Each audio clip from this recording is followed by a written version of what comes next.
Halo,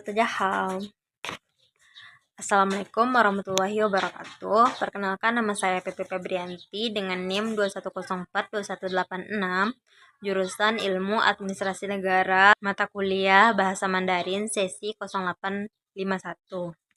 Baiklah, di sini saya akan menyampaikan tugas 7, yaitu pada modul 10, mengenal kata-kata, kata tanya, dan kata tunjuk. Kalimat bahasa Mandarin memiliki urutan yang sama dengan bahasa Indonesia, yaitu subjek ditambah predikat ditambah objek.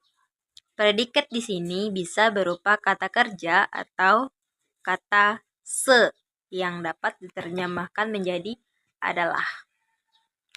Contoh kalimatnya yaitu 我是会生, saya adalah seorang murid. 我是老师, saya adalah seorang guru. 我买书,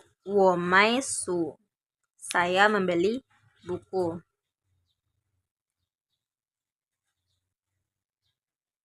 我吃米饭, saya makan nasi.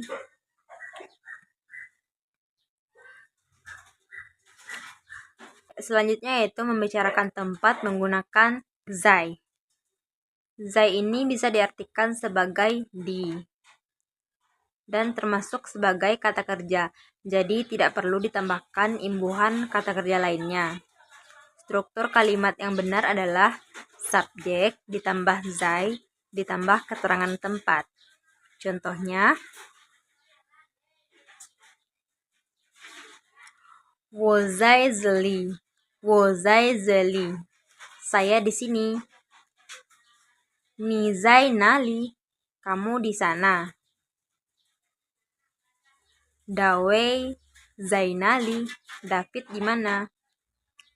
Selanjutnya yaitu mengenal pu untuk membentuk kata kerja dan kata sifat negatif. Sebelumnya kita telah melihat bahwa kita dapat mengubah kata kerja menjadi bentuk negatif menggunakan kata puyau dan pi. Secara umum, kata pu digunakan untuk menegatifkan kata kerja, baik untuk waktu sekarang maupun waktu yang akan datang. Umumnya kata pu digunakan dalam hal percakapan yang sifatnya tidak dilakukan sebagai sebuah kebiasaan. Untuk mengekspresikan hal seperti saya tidak ingin pergi, atau saya tidak akan pergi, atau saya tidak ingin makan dapat digunakan sebagai kata pu. Contohnya, 我不喜欢苹果, saya tidak suka apel. 我不是医生, 我不是医生, saya bukan seorang dokter. Tamen bule, mereka tidak lelah.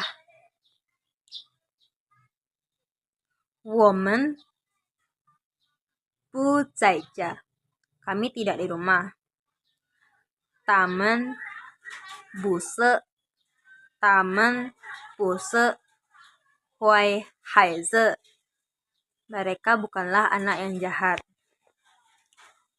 我们都不喝酒, kami semua tidak minum bir atau alkohol. Selanjutnya yaitu kalimat negatif menggunakan kata mei.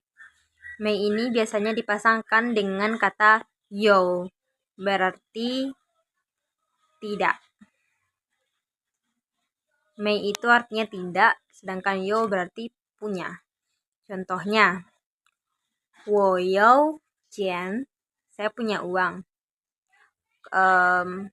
我没有钱, saya tidak punya uang. Kata yo ini terkadang tidak digunakan untuk mempersingkat kalimat, sehingga bisa juga ditulis menjadi 我没钱. Kalimat tanyanya menggunakan ma. Dalam bahasa Mandarin ada berbagai cara dan struktur kalimat untuk menyusun kalimat tanya. Untuk pertanyaan dengan jawaban ya atau tidak, partikel ma bisa berarti apakah dapat digunakan. Kata ma ini diletakkan di akhir kalimat. Contohnya, Niyau ku sheshou ma. Apakah kamu mau berangkat sekolah?